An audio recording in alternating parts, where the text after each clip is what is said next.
Maintenant invité à la tribune Jean Messia.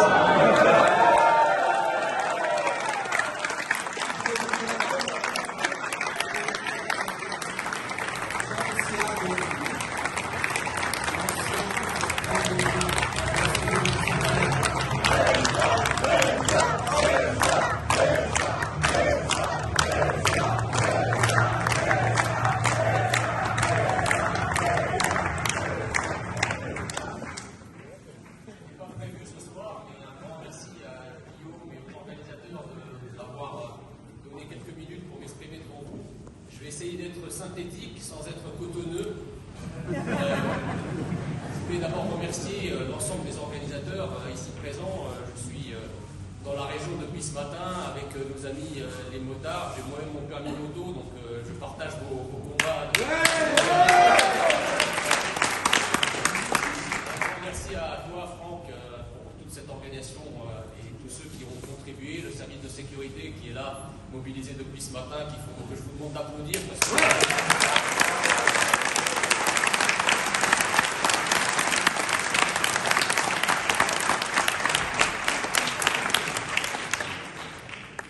Alors, je suis venu vous dire qu'on va gagner cette élection, qu'Éric Zemmour sera président de la République dans pas très longtemps, tout simplement parce que Éric Zemmour, comme tous les nationaux et les patriotes que nous sommes, en fait, nous sommes les révolutionnaires de l'évidence. Nous défendons des évidences qui sont dans tous les pays du monde des évidences. La première évidence, c'est que nous défendons l'idée qu'il y a en France un peuple de souche.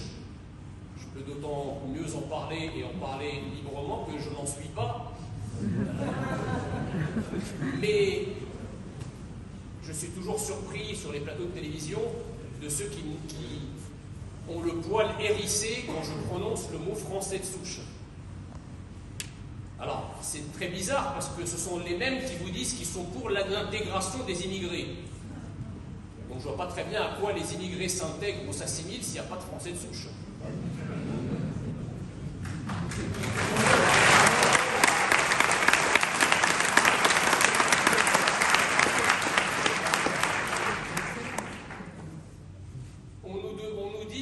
Qu'est-ce qu'être français? Qu'est-ce que la France? Alors, ils s'imaginent qu'en levant le sourcil et en prenant un air intelligent, on va être choqué par la réponse, enfin, on va être choqué par la question parce qu'on ne peut pas y répondre. Mais en fait, c'est très simple. D'abord, la France, je l'ai devant moi tous les jours. Vous, tous ceux qui y croient, ceux qui se sentent français. Mais dans un élan de modestie prétentieuse, je vous dirais que la France, c'est moi. Parce que moi, je n'étais pas français. Je n'avais rien à voir avec la France. Je ne suis pas né français. Mes parents n'étaient pas de France. Et merci. Et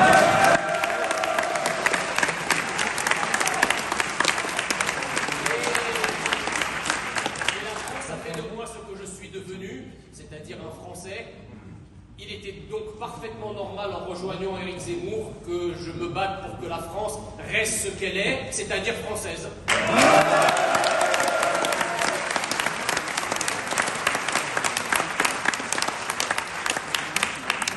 deuxième évidence, dont nous sommes les révolutionnaires, c'est qu'un homme n'est pas une femme. Et une femme n'est pas un homme.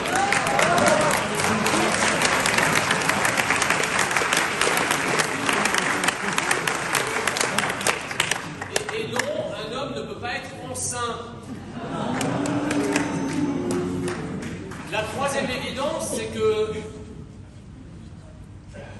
une femme libre n'est pas une femme voilée. Une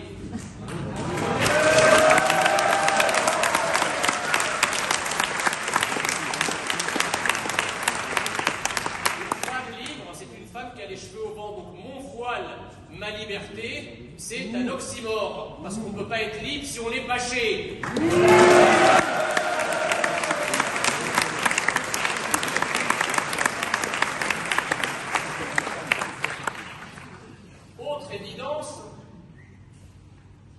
Ça coûte moins cher et c'est mieux pour la santé de produire et de consommer les produits à proximité que d'aller les importer à des milliers de kilomètres.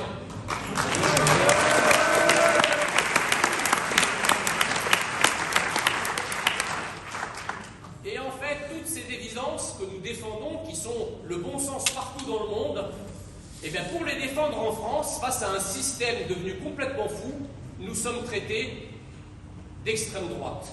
Eh bien, on a envie de leur dire que nous ne sommes pas d'extrême droite, nous sommes juste extrêmement français.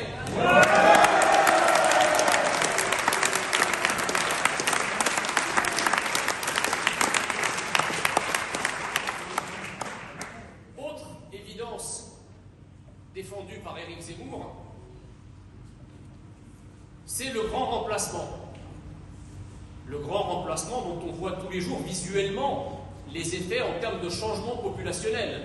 Pas besoin d'être grand clair pour le voir à l'œil nu, c'est pas une théorie, c'est juste visible en fait. Et vous avez ce que j'appelle des aveugles militants. C'est-à-dire non seulement ils sont aveugles, mais ils militent pour le rester, pour ne pas voir ce qui est. Alors moi je vais vous dire quelque chose, comme ils ont cherché à nous grand remplacer depuis 40 ans, il est peut-être maintenant temps, le temps est venu que nous les remplacions.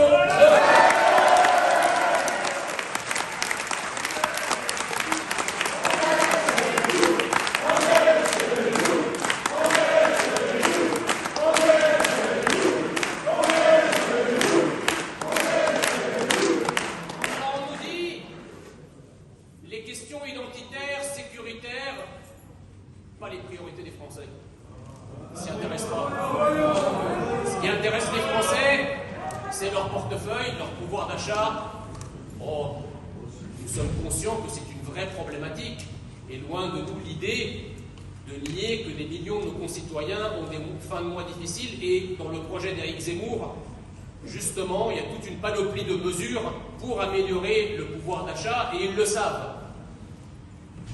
Sauf que nous considérons comme prioritaire l'être sur l'avoir, notre identité nationale sur notre portefeuille. Alors ils nous traitent de fascistes et de pétinistes et je ne sais quoi d'autre. Mais il faut leur rappeler que pendant que le général de Gaulle parlait de la France à la France, Vichy, elle, parlait du pouvoir d'achat, du carburant et du prix d'essence et du ravitaillement.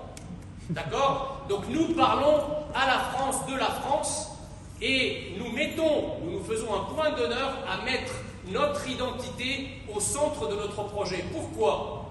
Parce qu'un pouvoir d'achat, vous pouvez le redresser en quelques mois avec des bonnes mesures et une politique clairvoyante. Une économie, l'économie d'un pays, elle se redresse en 3 ans, 5 ans, avec une politique industrielle, une politique budgétaire. Tout ça se fait.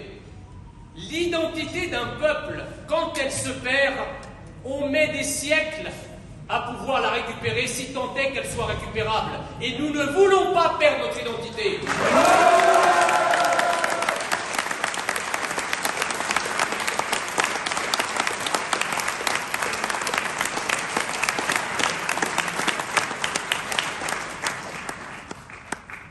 Nous allons gagner tout simplement parce que nous avons raison et parce que nous parlons de la France avec notre cœur.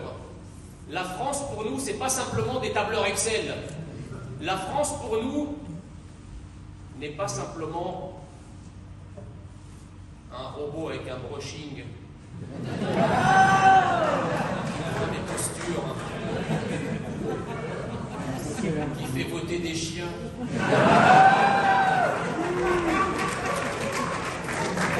Et qui attend, au bout de tous les 3 phrases, qui attend 10 secondes, le temps qu'on l'applaudisse. La France, pour nous,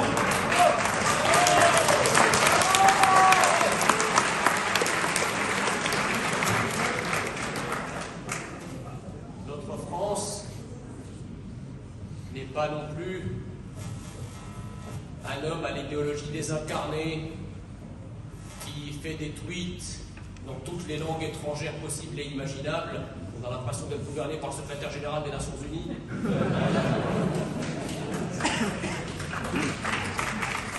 Qui affiche des drapeaux étrangers quand quand il y a un conflit, alors que le devoir de la France est la neutralité et l'impartialité pour pouvoir se donner les moyens de jouer les intermédiaires et d'obtenir la paix des deux parties. La France, pour nous, c'est quelque chose d'enraciné. Nous parlons de la France avec le cœur. La France, pour nous, c'est quelque chose de charnel. Nous parlons de la France avec nos tripes. Nous parlons de la France de manière vernaculaire, parce que c'est une déclaration d'amour que nous faisons à la France. Nous nous sentons français parce que la flamme de l'âme nationale brûle en nous. Et cette flamme, je veux vous le dire, en avril prochain deviendra un brasier qui emportera...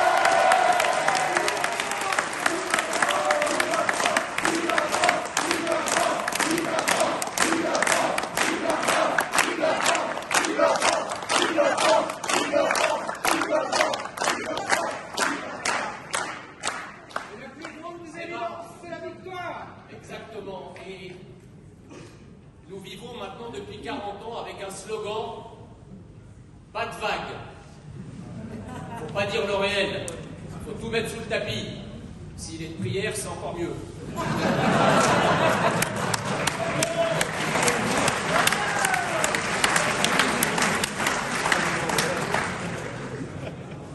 Eh bien, ce pas de vague a soulevé derrière Éric Zemmour depuis plusieurs mois une vague gigantesque. Une vague nationale sans précédent qui va nous faire atteindre l'Élysée pour accrocher ces magnifiques drapeaux français dans quelques semaines.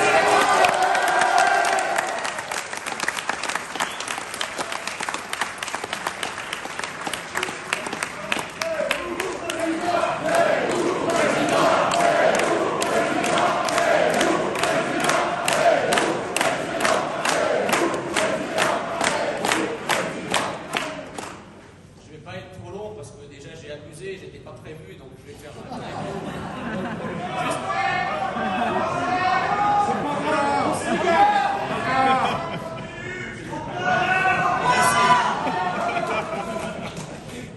Chamfort disait « Les raisonnables ont duré, les passionnés ont vécu. Nous sommes des passionnés de la France. Nous vivrons la France et avec nous, avec Éric Zemmour, la France vaincra. Vive la République et surtout, vive la France!